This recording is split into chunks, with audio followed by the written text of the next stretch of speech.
Carl Jung a dit un jour que l'intuition est la perception par l'inconscient. Vos sentiments instinctifs ou vos intuitions vous sont propres et peuvent en dire long sur votre personnalité. Carl Jung, psychologue suisse, a étudié l'inconscient dans les moindres détails et a fourni des informations qui peuvent nous aider à mieux nous comprendre et à mieux comprendre nos intuitions. Le processus d'individuation est la plus connue des théories de Jung. La technique d'identification de nos qualités, aspirations, objectifs, forces et défauts les plus distinctifs est connue sous le nom de individuation.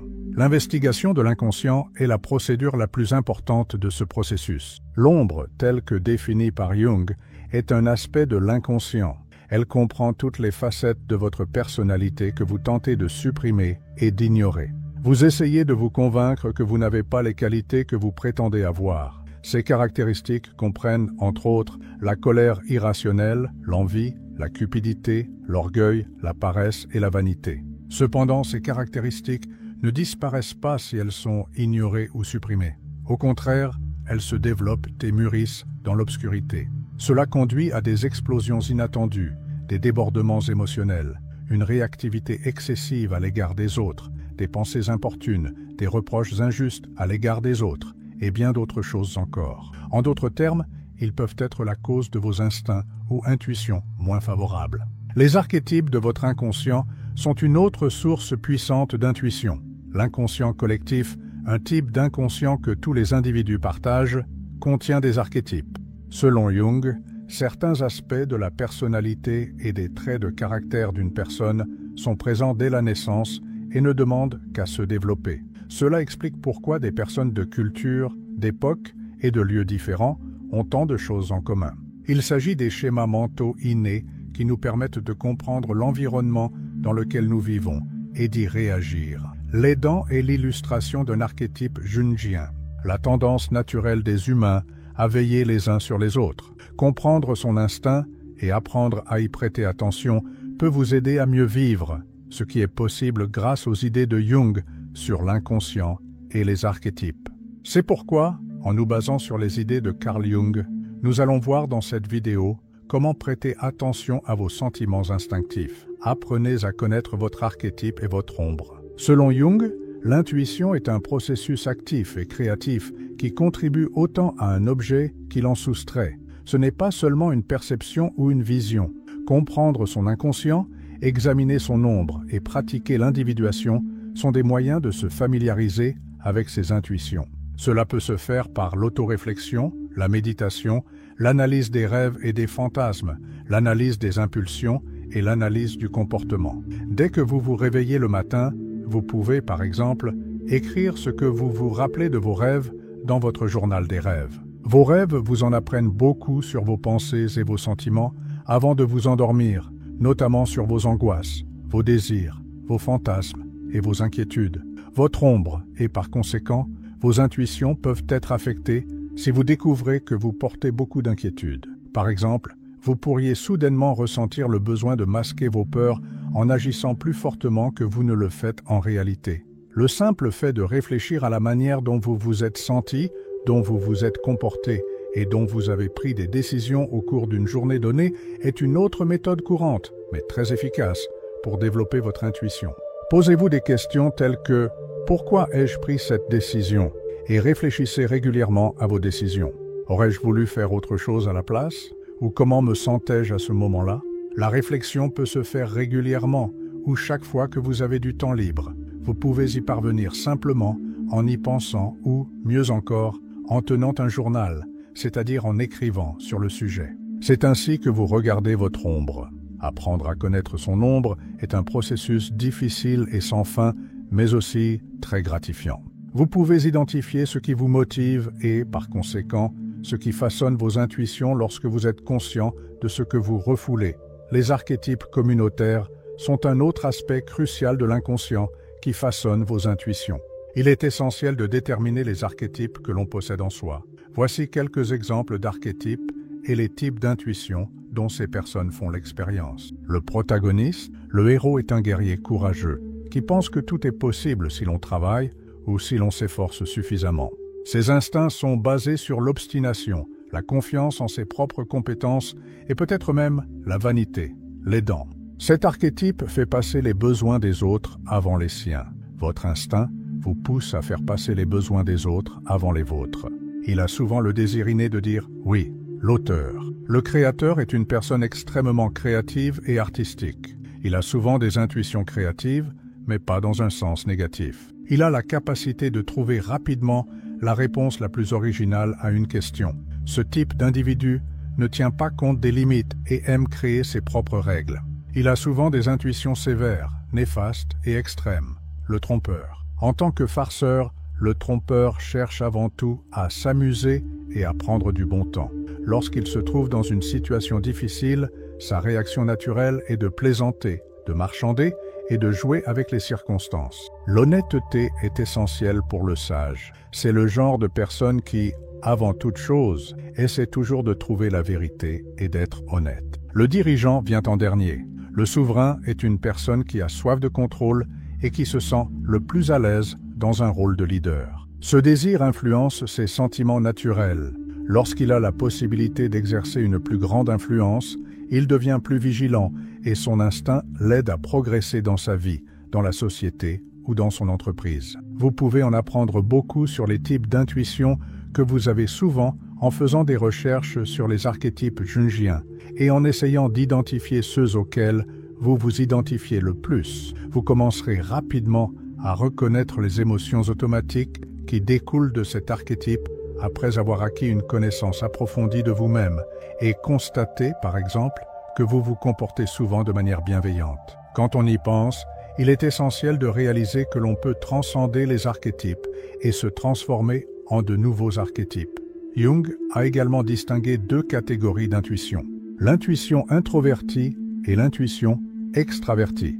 L'intuition extravertie s'intéresse à la découverte de nouvelles possibilités, tandis que l'intuition introvertie se concentre sur le raisonnement logique et la reconnaissance des formes.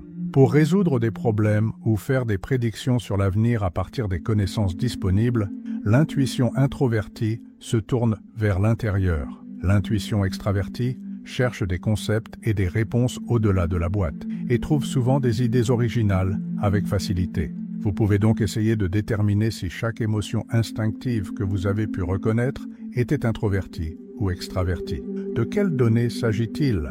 Par exemple, si vous avez eu l'intuition qu'il ne fallait pas accepter une offre, c'est soit parce qu'elle vous paraissait douteuse, soit parce que vous aviez entendu des choses négatives sur l'auteur de l'offre. L'offre elle-même soutient le raisonnement introverti dans un premier temps, tandis que des données extérieures soutiennent le raisonnement extraverti dans un second temps. Vous pouvez alors déterminer si vos intuitions sont plus extraverties ou introverties et comment en tirer parti.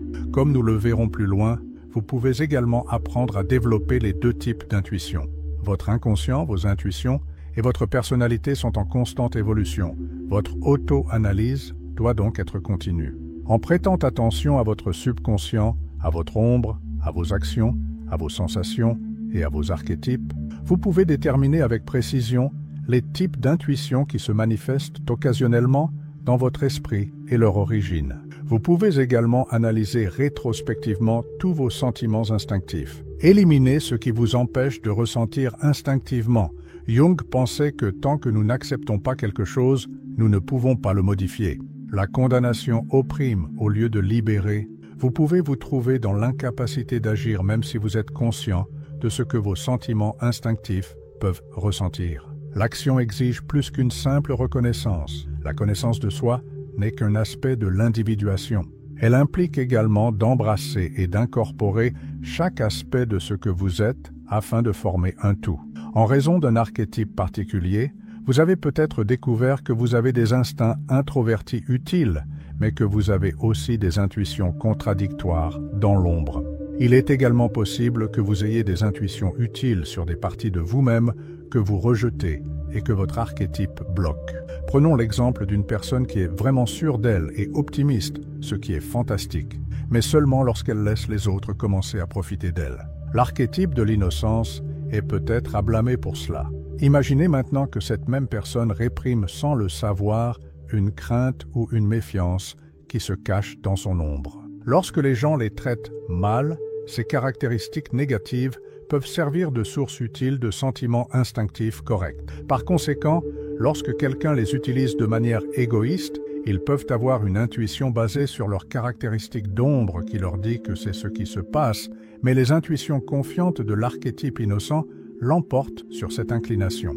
En d'autres termes, votre archétype bloquera toujours les intuitions de l'ombre, quelle que soit leur utilité, si vous acceptez votre archétype innocent, mais rejetez ses aspects les plus négatifs. Le contraire est également vrai. Vous ne pourrez jamais apprendre à faire confiance ou à compter sur les autres si vous adoptez la méfiance en ignorant vos traits plus compatissants ou sympathiques. Alors, comment s'assurer qu'aucune de vos émotions naturelles n'est supprimée? Selon Jung, l'intégration du conscient et du subconscient est la voie de l'individuation.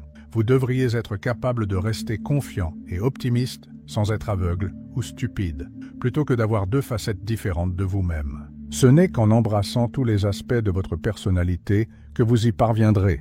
Naturellement, c'est beaucoup plus difficile qu'il n'y paraît. Il peut être intimidant de connaître et d'accepter tous les aspects de sa personnalité. Par exemple, vous ne pouvez probablement pas envisager d'accepter la notion que vous êtes un peu menteur, que vous êtes secrètement cupide ou que vous êtes vraiment une personne très jalouse. Mais chaque qualité négative a son pendant favorable. La colère peut vous rendre plus énergique et vous aider à vous défendre. L'envie ou l'égoïsme peuvent être des ingrédients de l'ambition.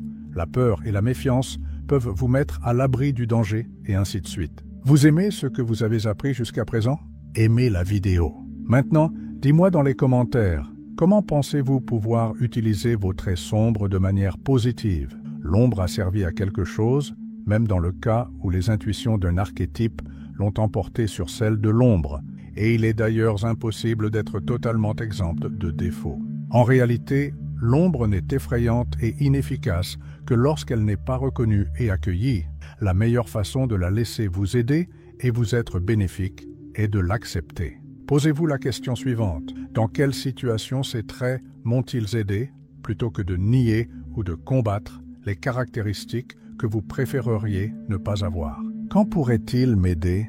Comment équilibrer mes attributs? Le but de votre ombre et de vos archétypes est de vous apprendre à vous connaître, à connaître votre identité, les raisons de vos caractéristiques et la manière dont ces caractéristiques peuvent être avantageuses. Si elles sont utilisées correctement, toutes les caractéristiques de l'ombre et des archétypes peuvent être avantageuses. Par conséquent, interrogez-vous, réfléchissez à la manière de les utiliser de manière appropriée et ne les supprimez ou ne les ignorez jamais.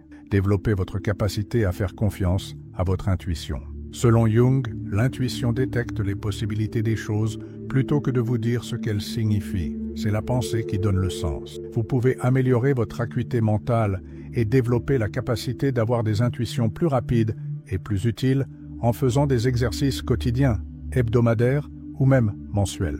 Comme nous l'avons établi précédemment, notre inconscient communautaire et personnel est la source de nos intuitions. C'est pourquoi vous développez vos intuitions en explorant votre inconscient de diverses manières. Voici quelques exercices qui peuvent vous aider à développer vos intuitions d'introverti.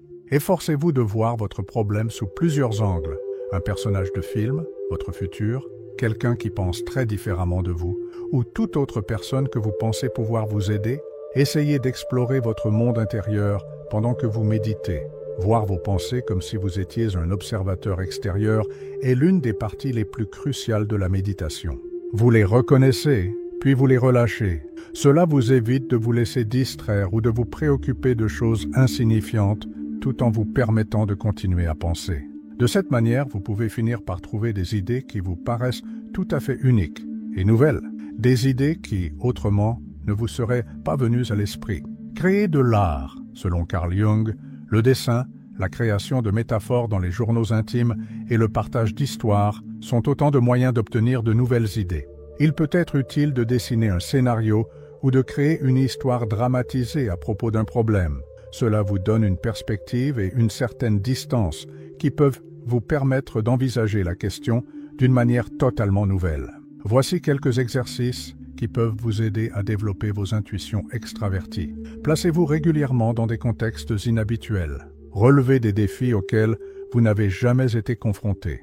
Parlez avec des personnes qui ne font pas partie de vos cercles sociaux. En outre, sollicitez plus fréquemment l'opinion des autres. Vous obtiendrez ainsi une série de points de vue et d'idées nouvelles que vous n'auriez jamais connues autrement. Vous devez élargir votre réflexion pour élargir vos horizons. Cela signifie que si vous devez un jour résoudre un problème, vous aurez beaucoup plus de connaissances à votre disposition. Créez à nouveau des œuvres d'art. Par exemple, la cartographie mentale est un excellent outil pour essayer de penser de manière créative.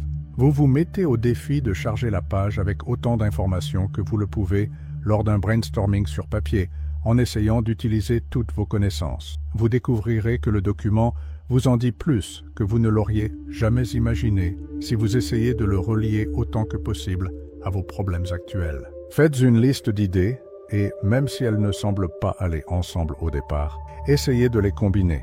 Parmi les exemples de combinaisons inédites, citons la tentative de faire apparaître deux couleurs dissemblables ensemble dans un dessin, la tentative de faire en sorte que deux composants bizarres aient le même goût dans une recette, ou la tentative de faire en sorte que deux vêtements différents aillent ensemble. Cependant, en plus de ce type de routine quotidienne, il peut également être bénéfique d'essayer d'intégrer différents éléments de toutes les solutions auxquelles vous pouvez penser pour un problème, en utilisant ces éléments comme base pour développer une réponse totalement originale, qui est le meilleur des mondes. Naturellement, aucun des concepts générés par ces exercices n'est une intuition ou un instinct. Ils ne vous sont pas venus tout seuls, après tout. Néanmoins, chacun de ces exercices agit comme un terrain d'entraînement mental. Plus vous possédez de connaissances, d'idées et de schémas de pensée productifs, plus votre esprit commence à les utiliser sans en avoir conscience. Votre intuition peut commencer à émerger d'un endroit différent si vous vous entraînez à penser de manière créative. Jung a également suggéré d'écrire des réflexions dans un carnet, de passer du temps dans la nature et de prendre occasionnellement le temps de remarquer les sensations de son corps. Toutes ces techniques peuvent vous aider à développer vos intuitions, à améliorer votre pensée et à découvrir davantage votre inconscient. Votre intuition vous sera d'autant plus utile que vous la pratiquerez.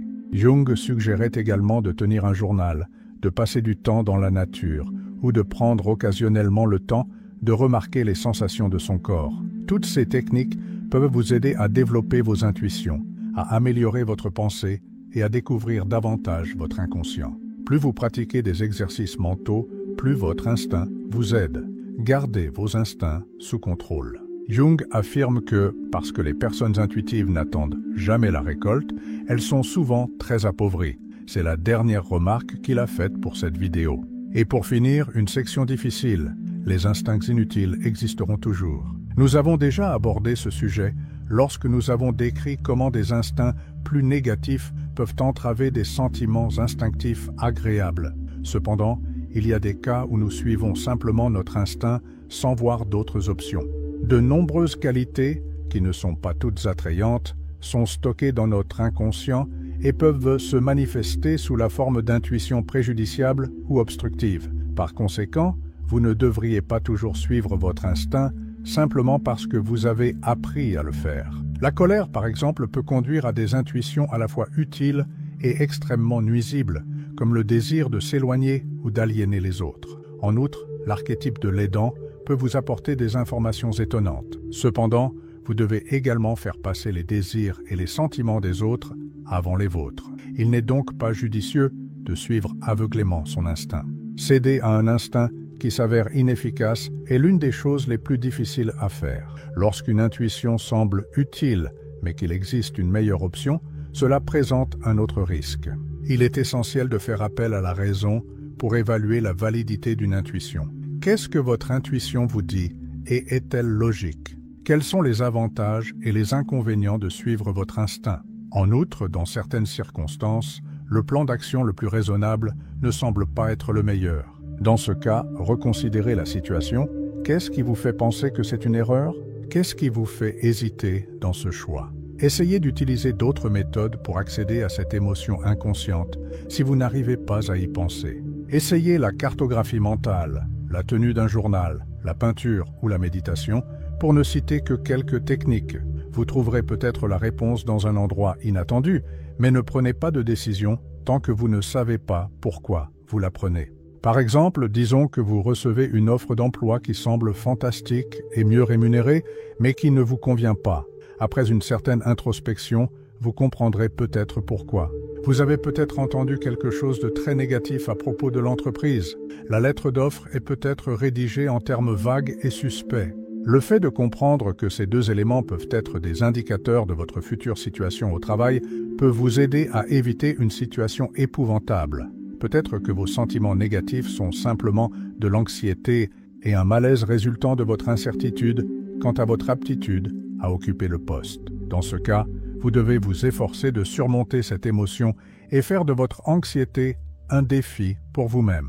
Acceptez le poste et observez vos progrès. Vient ensuite le cas des alternatives. Il se peut que vous preniez une décision en dépit de votre intuition qui vous dit de choisir quelque chose qui a également du sens. D'un autre côté, Jung vous déconseille de le faire. Ce n'est peut-être pas le meilleur choix, même s'il semble l'être. Il est possible que votre intuition ne se soit pas concentrée sur de nouveaux choix alternatifs. Par conséquent, chaque fois que vous devez faire un choix, donnez-vous le temps d'y réfléchir. Une fois de plus, créez une carte mentale, créez des œuvres d'art, pratiquez la méditation et observez ce qui émerge. Y a-t-il des répercussions imprévues à prendre en compte? Y a-t-il des pistes qui n'ont pas été explorées? Ce n'est qu'après avoir examiné attentivement toutes les options que vous pourrez décider en toute confiance de la bonne marche à suivre. Vous ne saurez pas si la solution choisie est la meilleure tant que vous n'aurez pas envisagé toutes les possibilités. Par ailleurs, une personne qui suit systématiquement son instinct